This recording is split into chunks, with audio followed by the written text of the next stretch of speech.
तट पर बने पीपा पुल के खोले जाने के बाद यूपी के बलिया से बड़हरा आने वाले लोग जान जोखिम में डालकर नाव की सवारी कर रहे हैं। पीपा पुल के खुल जाने से नाव की एकमात्र विकल्प है। ऐसे में नाव संचालक ज्यादा कमाने के चक्कर में क्षमता से ज्यादा लोगों को बिठाकर गंगा नदी पार करा रहे हैं। नाव पर बाइक को भी ढोया जा रहा है, जो खतरे को न्योता देने के लिए काफी है।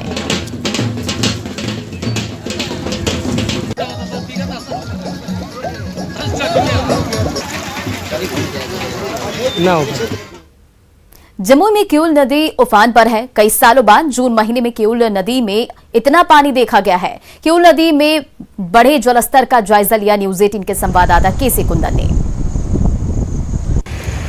लगातार बारिश के बाद जमुई जिले से गुजरने वाली किऊल नदी अपने उफान पर है और देख सकते हैं कि किऊल नदी में किस तरह से जो नदी में जो पानी बह रहा है उसका जो धारा है उसकी तेज गति से पानी बहना शुरू हो गया। बता दें कि जो 2 से 3 दिन लगातार बारिश हुई है उसका परिणाम ये हुआ है कि नदी में बहाव पानी का बढ़ गया है और बहाव बढ़ ही नहीं गया है, तेजी से बहाव हो रहा है।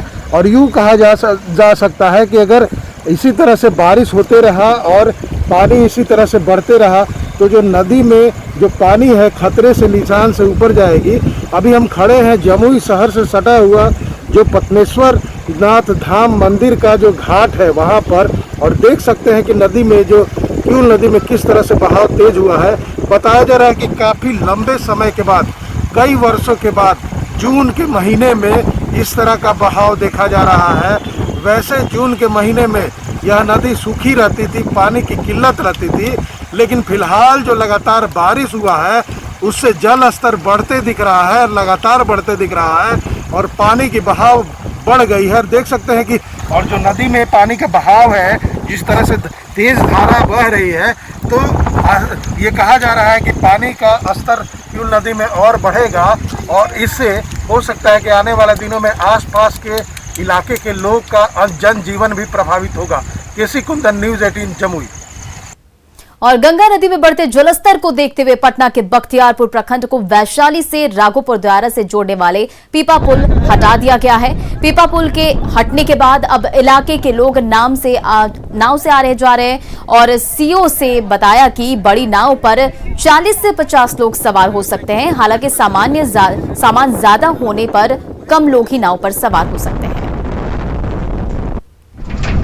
पानी अधिक होने के कारण दोनों साइड में पीपा पुल के ज्वाइंट कटने के कारण खोल दिया गया है रात में, और नाविकों को हम समझा रहे हैं कि अपने कैपेसिटी से ज़्यादा पैसेंजर नहीं बैठाएंगे। सर कितने लोगों के एक नाव पर बैठने? एक बड़ी नाव में 50 आदमी, 40 आदमी, 20 आदमी, छोटी नाव में 30 आदमी, इससे अधिक नहीं बैठाना है। इन लोग को डायरेक्शन दे दिए हैं और ये लोग नहीं मानेंगे, दिन पर कानूनी कार्रवाई की जाएगी, नाव को सीज कर दिया जाएगा।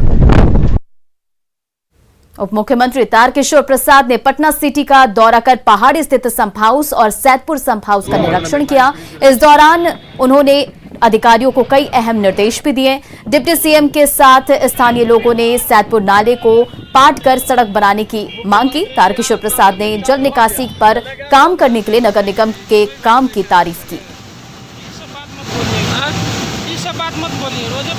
क्षेत्र की वर्षा के पानी की निकासी के लिए लगातार बैठ के करके एक्टिवेट किए हैं और उसके अच्छे परिणाम भी आए हैं। और हमारे साथ महापौर भी हैं पटना नगर निगम, उनके नेतृत्व में काफ़ी अच्छा प्रयास हुआ है। नाले की उड़ाही हुई है जिसके कारण आपने देखा होगा कि विगत दिनों जो चक्रवात आया था और सबसे ज़्यादा बरसात रिकॉर्ड किया गया था, लेकिन उसके बावजूद भी लगभग 80% पानी दूसरे दिन तक निकल गया था। इधर सीतामढ़ी पुलिस की कार्यशैली पर फिर से सवाल खड़े हो रहे हैं। शारीरिक शोषण की शिकार महिला ने थाने में आवेदन देकर कार्रवाई की मांग की, लेकिन पुलिस लापरवाह बनी रही। इसके बाद आरोपी ने अपने साथियों के नशा खिलाकर उसके साथ मिलकर पीड़ित से सामूहिक दुष्कर्म किया।